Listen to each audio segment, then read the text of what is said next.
Hello hi నమస్తే. మా space cinema లోకానికి స్వాగతం సుస్వాగతం.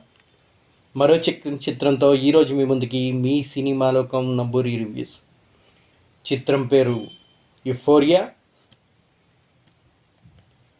నటీనటులుగా భూమికా చావ్లా, సారా అర్జున్, విఘ్నేష్ గవిరెడ్డి, గౌతమ్ మీనన్, రోహిత్, ఆదర్శ్ బాలకృష్ణ, నాజర్, రవి ప్రకాష్, నవీన్ రెడ్డి తదితరులు. సంగీతం కాలభైరవ, ఛాయాగ్రహణం ప్రవీణ్ కుమార్ పోతన్. ఎన్నో చక్కని చిత్రాలను అందించి చక్కని విజయాలను అందుకున్నటువంటి గొప్ప దర్శకుడు గుణశేఖర్ ఈ చిత్రాన్ని దర్శకత్వం వహించాడు.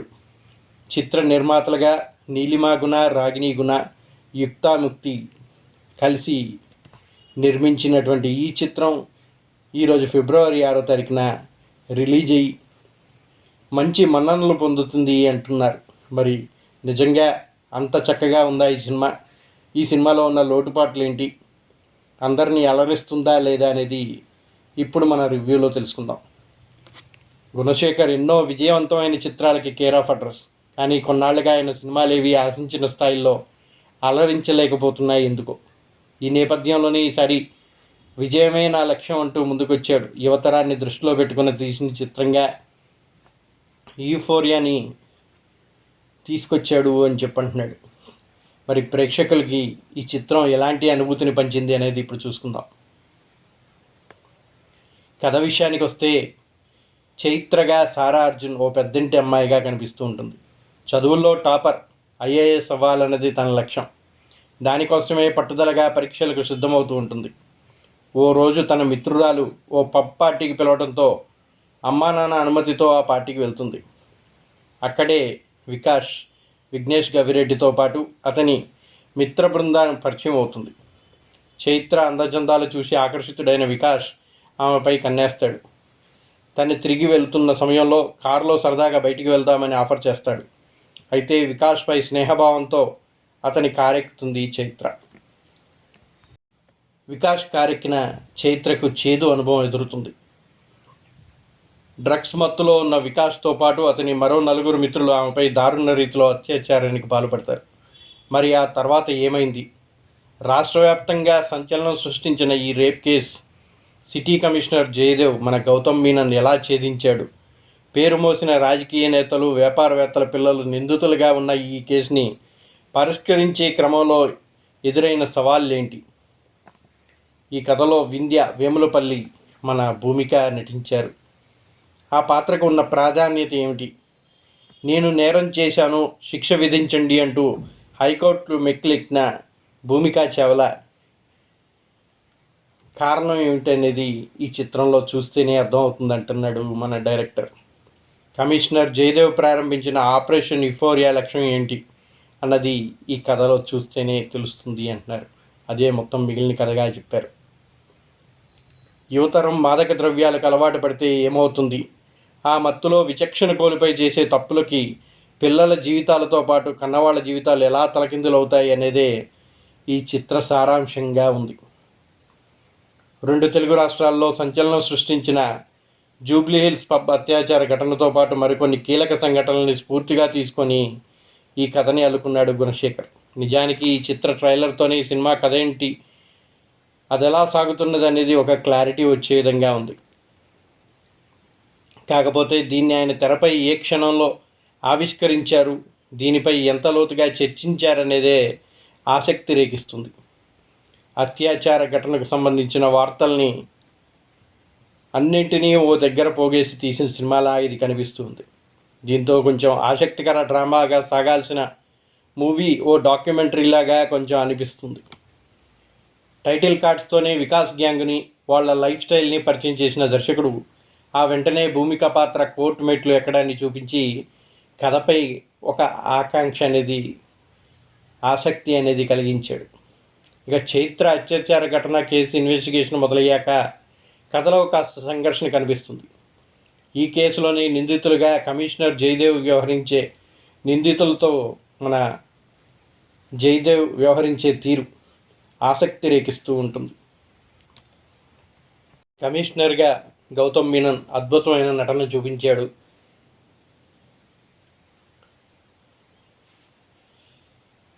ఇలాంటి అత్యాచార కేసుల్లో సాక్ష్యాల సేకరణ ఎలా ఉంటుందనేది కళ్ళకు కట్టినట్టుగా చూపించాడు గుణశేఖర్.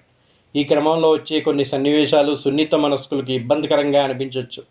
విరామ సన్నివేశాల్లో ఫోక్స్ చట్టం, ఆ చట్టం శక్తి ఎలాంటిది అనేది చూపించాడు డైరెక్టర్. అత్యాచార కేసులో జీవిత ఖైదు పడిన వికాస్ గ్యాంగ్ జైల్లో ఎదురైన అనుభవాలేంటి, కొడుకు చేసిన తప్పునికి ఓ తల్లి భూమిక సమాజం నుంచి ఎలాంటి అవమానాలను ఎదుర్కొంది, ఆమె తనపై తాను కేసు వేసుకొని కోర్టు మెట్లు ఎక్కడానికి కారణం ఏంటి, సమాజంలో మాదక ద్రవ్య ముఠాల్ని ఏరివేసేందుకు కమిషనర్ జయదేవ్ చేపట్టిన ఆపరేషన్ యుఫోరియా ఏమైంది అన్నది ద్వితీయార్థంలో అద్భుతంగా చూపించాడు గుణశేఖర్. ఆసక్తికరంగా సాగాల్సిన సెకండ్ హాఫ్ ఇన్ని పాయింట్ల మధ్య గాడి తప్పిన అనుభూతి కొంచెం కనిపిస్తుంది. తప్పు చేసిన కొడుకు సెకండ్ ఛాన్స్ ఇచ్చి అతన్ని మళ్ళీ దారిలో పెట్టాలనుకునే తల్లి ఆలోచన మెచ్చుకోదగినదే. అయినప్పటికీ ఆ ప్రయాణాన్ని కన్విన్సింగ్గా చూపించలేకపోయాడు దర్శకుడు. పతాక్ ఘట్టాలందరినీ ఆలోచింపజేసేలా, మనసుల్ని కదిలించేలా ఉంటాయి. కాకపోతే సినిమా అంతా కూడా 5-6 కథల్ని మేళవించినట్టుగా చేయడంతో కొంచెం కన్ఫ్యూజన్ క్రియేట్ అవుతుంది. ఇక చైత్ర పాత్రలో సారా అర్జున్ తెరపై చాలా అందంగా కనిపించింది. బాధితురాల పాత్రలో ఆమె నటన, హావభావాలు మనసుల్ని కదిలిస్తాయి. తప్పు చేసింది కొడుకైనా కఠినంగా శిక్షించాల్సిందేనే నమ్మే తల్లిగా వింధ్యా వేములపల్లిగా భూమిక ఈ పాత్రలో జీవించిందనే చెప్పాలి. కథను పూర్తిగా ఆమె భుజాలపై మోసింది. ఇక పోలీస్ కమిషనర్గా జయదేవ్ పాత్రలో గౌతమ్ మీనన్ నిండుదనాన్ని తెచ్చారు. డ్రగ్స్ బానిసైన కుర్రాడిగా వికాస్ పాత్రలో విఘ్నేష్ నటన ఆకట్టుకుంటుంది. జైలు ఎపిసోడ్స్ నుంచి తన పాత్ర మరో కోణంలో కనిపిస్తుంది. ఇక రోహిత్, నాజిర్, రవిప్రకాష్ తదితర పాత్రల్ని పరిధి మేరకే ఉంటాయి. కాలభైరవ సంగీతం, కథా నేపథ్యం తగ్గట్టుగా ఉంది. దర్శకుడు గుణశేఖర్ చెప్పాలనుకున్న కథ నేటి సమాజానికి, ముఖ్యంగా యువతకి అవసరమైనదిగా ఒక చక్కని మెసేజ్ క్యారీ చేసేదానిలాగా ఉంటుంది. దాన్ని ఇంకొంచెం ఆసక్తికరంగా ఆవిష్కరించి ఉంటే బాగుండేదనిపిస్తుంది. నిర్మాణపరంగా అన్నీ బాగున్నాయి. ముఖ్యంగా భూమిక, గౌతమ్ మీనన్ల నటన ఈ సినిమాకి చక్కని ప్లస్ పాయింట్గా చెప్పచ్చు. యువతని ఆలోచింపజేసే కొన్ని అంశాలు, పతాక ఘట్టాలు చక్కగా తెరకెక్కించాడు. కాకపోతే కథంతా తెలిసిపోయినట్టుగా ఉంటుంది. కొరవడిన భావోద్వేగాలు ఈ సినిమాకి మరీ బలహీనతగా కనిపిస్తూ ఉంటాయి. ఒక చక్కని సంకల్పంతో, ఐఏఎస్ కావాలని కోరికతో సివిల్స్ ప్రిపేర్ అవుతూ ఉన్న చైత్ర, మన హీరోయిన్ సారా అర్జున్, ఆర్థికంగా బలంగా ఉన్న అమ్మాయి కూడా. కానీ తన స్నేహితులు పిలుపు మేరకు ఓ పబ్కు వెళ్ళటం వల్ల జరిగిన అనర్థంతో వచ్చినటువంటి ఇబ్బందుల్ని ఏ విధంగా అధిగమిస్తుంది అనేది ఈ సినిమా కథ. తన యొక్క లక్ష్యాన్ని దెబ్బతీసే విధంగా ఆ కుర్రవాళ్ళు చేసినటువంటి డ్రగ్స్కు బానిసై వాళ్ళు ఆ అమ్మాయిని బలాత్కరించడం వల్ల వచ్చినటువంటి ఇబ్బందులన్నింటినీ కళ్ళకు కట్టినట్టుగా చూపించాడు దర్శకుడు.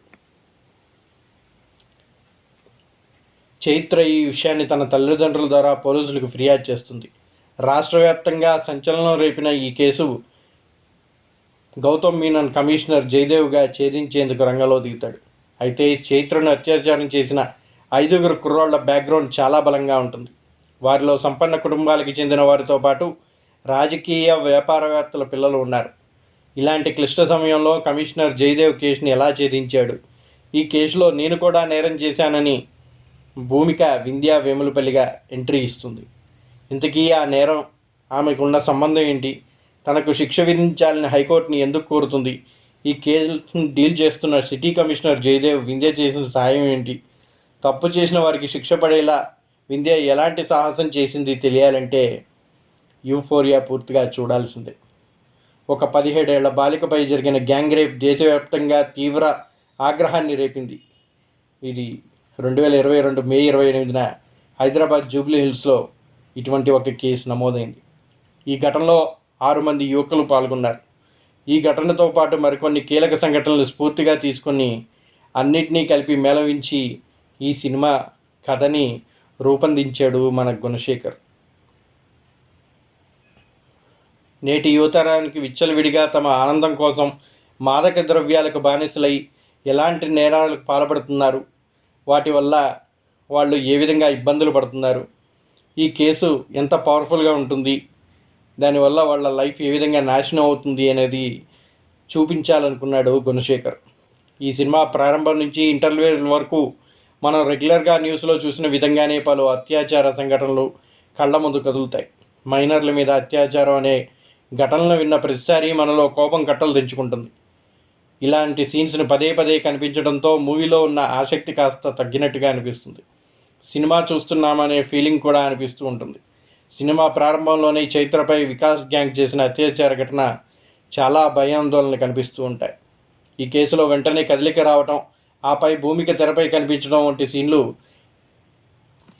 కథని కొంచెం ఆకర్షణీయంగా మలుస్తాయి. కమిషనర్ జయదేవ్ విచారణ శైలి మెప్పిస్తుంది. సమాజంలో ఇలాంటి కేసులు నిత్యం జరుగుతూనే ఉన్నాయి. అలాంటి సమయంలో పోలీసులు కేసుని ఎలా ఛేదిస్తారనేది ఆసక్తికరంగా చూపించాడు. ఫోక్స్ చట్టం ఎంత శక్తివంతమైంది, మైనర్లపై అత్యాచార ఘటనలో ఇది చట్టాన్ని ఏ విధంగా ప్రయోగిస్తారో అర్థమయ్యేలా చెప్పడంలో గుణశేఖర్ సక్సెస్ అయ్యాడని చెప్పచ్చు. చైత్ర కేసులో కొడుకు చేసిన తప్పుకు తల్లి భూమిక అనుభవించిన క్షోభ ఎలా ఉంటుందో అందరినీ కదిలిస్తుంది. కొడుకు చేసిన క్షణికావేశంలో ఆ డ్రగ్స్కు బాని చేసిన తప్పు వల్ల ఆమె ఎన్ని అవమానాలు ఎదుర్కోవాల్సి వస్తుంది. ఈ క్రమంలో కుమారుడు చేసిన తప్పును తనపై వేసుకొని కోర్టులో మెట్లు ఎక్కుతుంది. ఇలాంటి సీన్లన్నీ కూడా ప్రేక్షకుల్ని కట్టిపడేస్తాయి. అయితే ఈ సెకండ్ హాఫ్లో కథ కాస్త గాడి తప్పినట్టుగా అనిపిస్తూ ఉంటుంది. కొడుకు తల్లి మధ్య చూపించిన బంధం బాగున్నప్పటికీ దానిని సరైన రీతిలో ప్రేక్షకులు కనెక్ట్ అయ్యేలా చూపించలేకపోయాడు దర్శకుడు. యూఫోరియా కథలో ప్రధాన బలంగా సారా అర్జున్ అని చెప్పాలి. చైత్రగా ఆమె చాలా అందంగా కనిపించడంతో పాటు తన నటనతో మెప్పించింది. అత్యాచార బాధితురాలు సమాజంలో ఎలాంటి ఇబ్బంది పడుతుంది తన నటనలో అద్భుతంగా చూపించింది, కన్నీళ్లు పెట్టించిందనే చెప్పాలి. ఆపై మన భూమికా చావ్లా అదరగొట్టింది. చైత్ర తర్వాత భూమిక లీడ్ రోల్లో కనిపిస్తుంది. కొడుకు తప్పు చేసినా సరే చట్టం ముందు శిక్ష పడాల్సిందే అని న్యాయ వ్యవస్థ పట్ల ఉండాల్సిన గౌరవాన్ని చూపుతూ, మరోవైపు కొడుకు జీవితం గురించి తల్లడిల్లిపోయే ఒక తల్లిగా భూమిక జీవించింది. ప్రతి ఒక్కరికి కూడా నచ్చే విధంగా తీసినప్పటికీ చిన్న చిన్న లోటుపాట్ల వల్ల సినిమా కొంచెం లాగ్ అయినప్పటికీ మంచి మెసేజ్ క్యారీ చేస్తూ ఉంది. ప్రతి ఒక్కరూ కూడా ముఖ్యంగా యువతరం చూడాల్సినటువంటి సినిమా యూఫోరియా అని చెప్పవచ్చు. ఫ్యాషన్ పేరుతో సమాజంలో ప్రస్తుతం పెరిగిపోతున్న విచ్చలవిడితనం, యువతని పాడు చేస్తున్న డ్రగ్స్ వినియోగం, క్షణికావేశం చేసి ఒక తప్పు వల్ల జీవితాంతం పడే శిక్ష, ఇలాగ అనేక కోణాలని స్పృశిస్తూ చక్కని కథను రాసుకునే ప్రయత్నం చేశాడు గుణశేఖర్. ముఖ్యంగా యథార్థ సంఘటనల ఆధారంగా ఈ సినిమా తీసినట్లు గుణశేఖర్ ముందే చెప్పాడు. అందుకు తగ్గట్టే ఈ సినిమా మొదలైనప్పటికీ ఫస్ట్ హాఫ్ ముగిసే వరకు చాలా వరకు మనం న్యూస్లో చూసిన పలు సంఘటనలు కళ్ళ ముందు కదులుతాయి. మైనర్ల మీద అత్యాచారం అనే వార్త విన్న ప్రతిసారి ప్రతి ఒక్కరికి కూడా కోపం, ఆవేశం వస్తూనే ఉంటుంది. అసలు వాళ్ళు అలా తయారవడానికి ప్రధాన కారణం పెద్దలు కాదా అనే కోణంలో ఈ కథని ముందుకు తీసుకెళ్లాడు గుణశేఖర్. ఈ విషయాలన్నీ సమాజానికి బలంగా, ముఖ్యంగా అది ఎవరు కాదనలేని సత్యంగా అనిపించే విధంగా చూపించాడు. ఈ సబ్జెక్ట్ని వీలైనంత హార్ట్ హిట్టింగ్గానే చెప్పాలని ప్రయత్నించాడు గుణశేఖర్. అది స్క్రీన్ మీద చాలా క్లియర్గా కనిపించింది. ఎందుకంటే ఇప్పటివరకు గుణశేఖర్ తీసిన సినిమాలు దీనికి ఎక్కడా కూడా సంబంధం ఉండదు. నిజానికి తన బౌండరీ దాటి వచ్చి మరీ ఇటువంటి ఒక సినిమా తీశాడు గుణశేఖర్ అనిపించుకోవచ్చు. చెప్పాలనుకున్న పాయింట్, ఎంచుకున్న సబ్జెక్ట్ విషయంలో ఎలాంటి మిస్టేక్ అయితే లేదు. ఫస్ట్ హాఫ్ అంతా క్రైమ్ ఎలా జరిగింది, దోషుల్ని ఎలా పట్టుకున్నారు, scene reconstruction, evidence collection, interesting interrogation, court proceedings ఇవన్నీ చాలా డీటెయిల్గా చూపించాడు. అయితే సెకండ్ హాఫ్లో ఎప్పుడైతే డ్రగ్స్ ముఠా చుట్టూ కథ మల్లుతుందో అక్కడ సినిమా స్లో అయినట్టుగా అనిపిస్తుంది. కొంత సాగదీత కూడా కనిపిస్తూ ఉంటుంది. స్టోరీ ఎటో వెళ్తుంది అన్నట్లుగా ఆడియన్స్ ఫీల్ అవుతారు. కానీ సెకండ్ హాఫ్లో కింద పడిన సినిమాని క్లైమాక్స్లో మళ్ళీ నిలబెట్టాడు గుణశేఖర్. చాలా రోజుల తర్వాత మన టాలీవుడ్లో భూమికి ఒక సాలిడ్ క్యారెక్టర్ అయితే దక్కింది. అయితే కొడుకుని సరైన మార్గంలో పెట్టడానికి తల్లి తప్పటడుగు వేయటం అనేది మాత్రం చూసి ఆడియన్స్ యాక్సెప్ట్ చేస్తారా అనేది పాయింట్. ఇదొకటి పక్కన పెడితే వింధ్య పాత్రలో భూమిక జీవించింది. ఇంకా ఈ సినిమా మరో ప్రధానమైన బలం సారా అర్జున్. బాలనటిగా ఎన్నో సినిమాల్లో క్యూట్గా కనిపించిన సారా రీసెంట్గా దురంధర్ చిత్రంతో హీరోయిన్గా ఎంట్రీ ఇచ్చి ప్రేక్షకుల మన్నలను ఎంతో చక్కగా పొందింది. ఇందులో చైత్రగా 2 డిఫరెంట్ వేరియంట్స్ చూపించింది ఈ సారా. మొదట్లో బాధితురాలుగా సారా కనపరిచిన నటన కన్నీళ్లు తెప్పిస్తే క్లైమాక్స్లో కనిపించిన తీరు విజిల్స్ వేయించింది. ఇక ఈ సినిమాలో లీడ్ రోల్గా విఘ్నేష్ కూడా క్లైమాక్స్లో కన్నీళ్లు తెప్పించాడు. విఘ్నేష్ చేసిన వికాస్ పాత్రలో కూడా వేరియేషన్స్ చాలా ఉన్నాయి. లుక్ పరంగా, క్యారెక్టర్ పరంగా కూడా ఆ తేడాని బాగా కనిపరిచాడు. అలానే సిటీ కమిషనర్గా నటించినటువంటి గౌతమ్ మీనన్ ఫస్ట్ హాఫ్లో చాలా సెటిల్డ్ పర్ఫార్మెన్స్ ఇచ్చారు. కమిషనర్గా గౌతమ్ మీనన్ చేయడం సినిమాకి బాగా ప్లస్ అయింది. అలానే నాజర్ సహా మిగిలిన పాత్రలు నటించిన నటీనటులు తమ పరిధి మేరకు బాగానే చేశారు. ఇక సినిమాకి కాలభైరవ ఇచ్చిన మ్యూజిక్ బాగుంది. పాటలు పెద్దగా ఎక్కకపోయినా బ్యాక్గ్రౌండ్ స్కోర్లో న్యాయం చేశాడు. ఓవరాల్గా యుఫోరియా గుణశేఖర్ అయితే కొత్త ప్రయత్నమే చేశాడు. మరి యూత్కి ఇది ఆకట్టుకుంటుందా, వాళ్ళకి బుర్రకి ఇది ఎక్కుతుందా అనేది సినిమా చూసిన ప్రేక్షకులే చెప్పాలి. ఒక చక్కని చిత్రం, మంచి మెసేజ్ ఓరియంటెడ్ చిత్రంగా రూపొందించినటువంటి యూఫోరియా కొంచెం ల్యాగ్గా అనిపించిన మంచి మెసేజ్ తోటి అద్భుతంగా నిర్మించాడు అని చెప్పచ్చు ఒక పకంగా. కానీ నేటి ప్రేక్షకుల్ని ఏ విధంగా అలరిస్తుందనేది మరి చూసిన తర్వాత మీరే చెప్పాలి. మన సినిమా లోకం ఈ సినిమాకి ఇచ్చే రివ్యూ 2.5 అవుట్ ఆఫ్ 5. ప్రతి ఒక్కళ్ళు కూడా చూడదగ్గ సినిమా అయినప్పటికీ ఎంతవరకు ఎంటర్టైన్ చేసింది అనేది మాత్రం కొద్దిగా ల్యాగ్గానే ఉంది. కానీ చక్కని పాయింట్ని అయితే చూపించాడు. మంచి తారాగణంతో చక్కగా ప్లాన్ చేసిన గుణశేఖర్ కొద్దిగా స్టోరీని రిఫ్రెన్ చేసి ఉంటే ఇంకా అద్భుతంగా ఉండేది. That's all for now. మరో చక్కని చిత్రంతో మళ్ళీ మీ ముందుకు వస్తాం. అప్పటిదాకా మా ఈ యూఫోరియా రివ్యూ ఎలా ఉందనేది కామెంట్ ద్వారా తెలియచేయండి. అలాగే మా రివ్యూ మీకు నచ్చినట్టయితే మర్చిపోకుండా ఒక లైక్ అందించండి. అలాగే మీకు తెలిసిన మిత్రులకి, బంధువులకి అందరికి కూడా మన ఛానల్ని షేర్ చేయండి. ఇప్పటివరకు సబ్స్క్రైబ్ చేసుకునే వాళ్ళు ఎవరైనా ఉంటే దయచేసి సబ్స్క్రైబ్ చేసుకోండి. మళ్ళీ చక్కని చిత్రాలతో మీ ముందుకు వస్తాం. అప్పటిదాకా సైనింగ్ ఆఫ్ మీ నంబూరి.